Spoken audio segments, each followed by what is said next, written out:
La vue est apocalyptique au quartier Makabandilou à Djeri dans le 9e arrondissement de Brazzaville. Dans cette zone, tout est englouti. Maisons, pylônes, arbres, arbustes, pavés. Rien ne semble résister à l'écroulement du sol dû aux eaux mal canalisées qui proviennent des habitations. Les habitants du quartier évoquent ici l'origine de ce désastre. Quand il pleut ici, les eaux qui proviennent de Congo-Chine et de l'autre côté, vraiment ça crée un grand lac ici. Donc ce que nous souhaitons que le gouvernement vienne, si seulement s'il faisait un caniveau qui tombe de Congo-Chine jusqu'à l'académie, à ce que les eaux qui viennent de ce projet Congo-Chine soient canalisées. Ça devait être un peu, il y aura moins de dégâts. On doit appeler l'État de nous venir au secours parce que c'est lui qui est vraiment notre maman, c'est l'État qui détient les finances du pays, donc c'est à lui de faire face. L'ampleur du glissement du terrain amène les populations de Makabandilou à s'organiser avec les moyens du bord, tout en interpellant les autorités publiques à intervenir avant que ce quartier ne disparaisse. Le quartier s'est organisé à payer les bâches, à payer les sacs. On aura à planter les bambous de Chine, les bambous ratés et plus les vétivers. Si ce n'était pas l'organisation du quartier, Makabandilou partait déjà.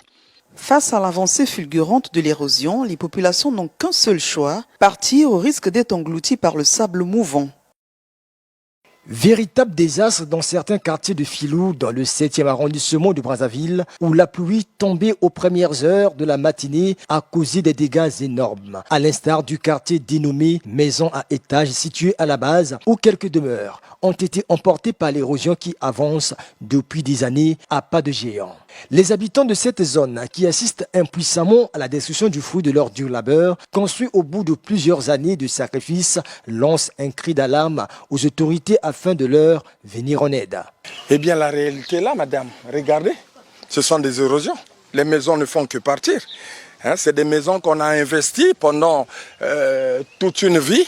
Et voilà, au finish, tel que là, je dis, si là je vais en retraite, et voilà ce que nous sommes en train de subir. Les maisons vont au su de tout le monde. Les autorités nous ont abandonnés. Tout le monde nous a abandonnés. C'est un grand dommage. On ne dort pas. Dès qu'il pleut, dès que le ciel est nuageux, c'est fini. Nous veillons. L'eau rentre dans les maisons, il faut faire sortir les choses, les télévisions, on met sur les tables. Mais c'est un désastre.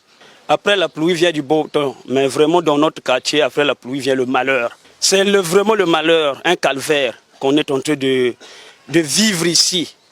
Nous sommes négligés à un triste sort. Vous êtes en train de voir, on n'a rien à dire là. Les images parlent. Quartier de l'Ambre, sous tutelle administrative de Filou, est également victime de cette pluie diluvienne, car la plupart des demeures sont envahies par les eaux boueuses de couleur jaunâtre, ruisselant dans tous les sens, ce qui contraint les habitants aux travaux forcés. C'était environ des 6 heures comme ça, de l'eau est entrée. C'est entré par là, ça a cassé le mur. Et puis c'est sorti par là. Et puis l'autre est entré dans la maison ici là. Donc on est en train de faire sortir des choses là.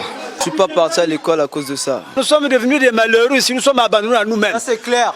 Personne n'intervient. Et nous sommes dans les souffrances. Mais nous sommes aussi des Congolais comme tout le monde. Mais alors, personne ne peut venir nous aider. Bon, il y a longtemps que ça a commencé.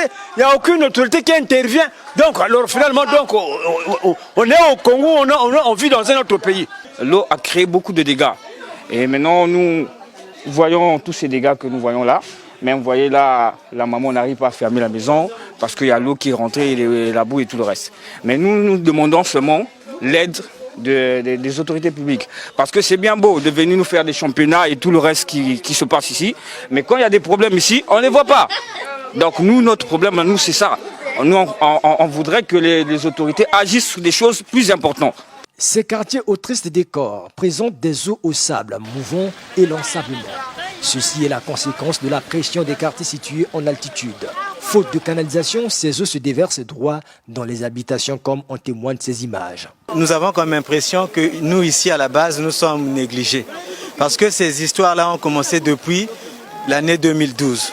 Mais vous voyez vous-même, depuis 2012 jusque-là, aucune intervention de l'État.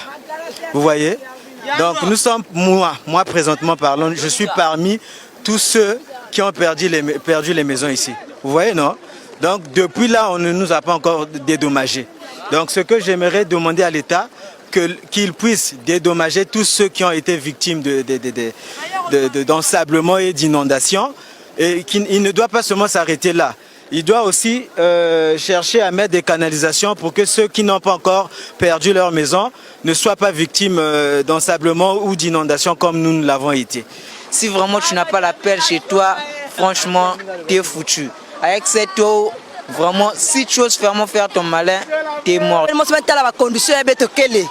Trouvez-nous une solution pour canaliser ce ruisseau qui nous met en difficulté lorsqu'il déborde jusqu'à inonder les maisons. Même les routes sont en mauvais état. Si le gouvernement n'intervient pas, nous sommes perdus. En proie aux problèmes d'ensablement et d'érosion depuis plus de 7 ans, les quartiers L'Ambre, Moumi, La Base et bien d'autres encore à Brazzaville courent le risque de disparaître un jour à l'autre si seulement aucun plan d'aménagement n'est mis sur pied.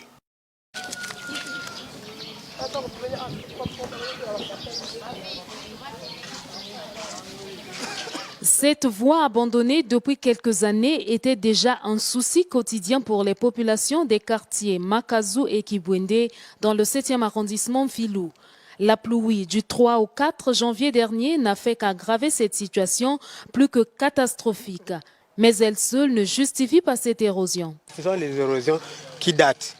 Mais la pluie d'avant-hier nous a vraiment compliqué la tâche ici. Il y a eu d'abord l'abandon de la route par la société SGC, mais entre-temps, il y a aussi eu des travaux du CFCO. Un matin, ils sont passés ici avec les engins, mais malheureusement, ils n'avaient pas bien fait le travail. Face à cette menace de voir le pont de Filou et la voie ferrée être coupés, les populations en appellent à de solutions rapides. L'État et donc a une part de responsabilité, d'autant plus que c'est l'État qui avait pensé faire cette voie-là. Nous lançons donc ce cri d'alarme. Le danger est en train même d'attaquer le chemin de fer. Alors je crois que le pire va y arriver. Donc pour éviter ce pire-là, c'est l'occasion ou jamais que les autorités puissent prendre déjà un accord pour arranger cette situation. Les canalisations sont gaspillées et tout. Les eaux ne circulent pas bien. Si vraiment l'État congolais peut nous entendre, qu'ils viennent encore arranger cette voie qui est vraiment gaspillée. Outre les solutions attendues pour réparer ces dégâts causés par les eaux de pluie, l'heure est venue, selon ce riverain, de passer aux sanctions. Les solutions se trouvent entre les mains du président de la République. Il a décaissé de l'argent. Et si les travaux ne sont pas achevés, qu'il interpelle celui-là qui était l'ordonnateur, ou plutôt qui conduisait ces travaux, pour dire comment nous sommes arrivés ici. Cette érosion qui pourrait couper la voie ferrée dès les prochaines pluies requiert une attention particulière du gouvernement et des responsables du chemin de fer Congo-Océan au moment où les dégâts peuvent être réglés rapidement à moindre coût. Suite à l'écroulement d'une partie de la corniche, le ministre de l'Aménagement, de l'Équipement du Territoire et des Grands Travaux, accompagné des collaborateurs et des responsables de la société qui a réalisé les travaux de construction de cette infrastructure routière, sont venus sous la pluie constater l'ampleur des dégâts causés à cet endroit. Dans les plus brefs délais, les travaux seront entrepris pour réparer cette voie qui contribue depuis quelques années au rayonnement de la capitale congolaise. Tout d'abord, on va d'abord protéger le site par une mur en tôle pour protéger le site, pour éviter il y a encore des blessures ou endommager les gens. Et encore deuxième, nous avons déjà informé notre siège social, notre bureau d'études, ils vont envoyer les experts, les ingénieurs pour faire effectuer une visite ici pour trouver la raison réelle de ce phénomène. Et troisième, on va procéder à travailler ici pour protéger contre la pluie, pour éviter encore des dégâts et encore, une fois on trouve la raison réelle de ce phénomène. Pour l'exécutif, toutes les sociétés commises à la réalisation de la corniche doivent s'atteler à son expertise, question de rassurer les usagers de cette voie. Je pense que quand les experts vont arriver, il va falloir qu'ils évaluent, qu'ils expertisent toutes les berges. Depuis Mami Wata, et puis il faut informer les entreprises françaises aussi, et qu'elles expertisent aussi les berges à partir de la case des Gaules jusqu'au Doué là-bas. Parce qu'avec la décrue, c'est sûr que les matériaux Les matériaux qui sont supposés être hors de l'eau sont restés longtemps dans l'eau et peuvent devenir friables. Et donc il va falloir expertiser toutes les berges pour que nous ayons une réponse exacte à cela. Donc il va falloir, à ce moment-là, l'entreprise va se mettre à pied d'œuvre après cette expertise, conforter donc de nouveau la chaussée et réparer et refaire donc ces glissements de terrain et réorganiser la chaussée telle qu'elle était avant.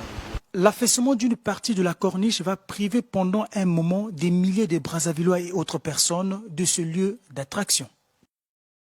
Afin de trouver une solution sur le triste décor que présente la corniche la matinée du 9 janvier, le Premier ministre Clément Mwamba a convoqué une réunion d'urgence avec la cellule interministérielle mise en place, le préfet et le maire de Brazzaville, sans oublier les entreprises concernées pour trouver une solution rapide au problème d'érosion et surtout de la corniche de Brazzaville qui venait de s'affaisser.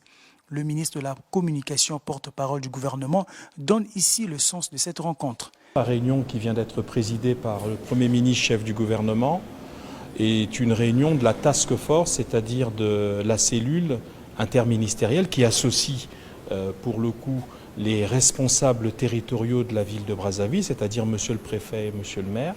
Le fait exceptionnel que nous avons vécu et vu sur les images qui circulent depuis ce matin, c'est-à-dire l'affaissement des promenades de la corniche et donc l'émotion que cela a pu avoir dans l'opinion, de réfléchir avec les sachants, c'est-à-dire l'ensemble des autorités concernées, depuis le gouvernement jusqu'aux autorités territorialement concernées, au phénomène climatique que nous subissons depuis quelque temps et ses conséquences en termes d'érosion, en termes d'inondation. À cette réunion, le maire de Brazzaville clarifie les mesures prises par la mairie.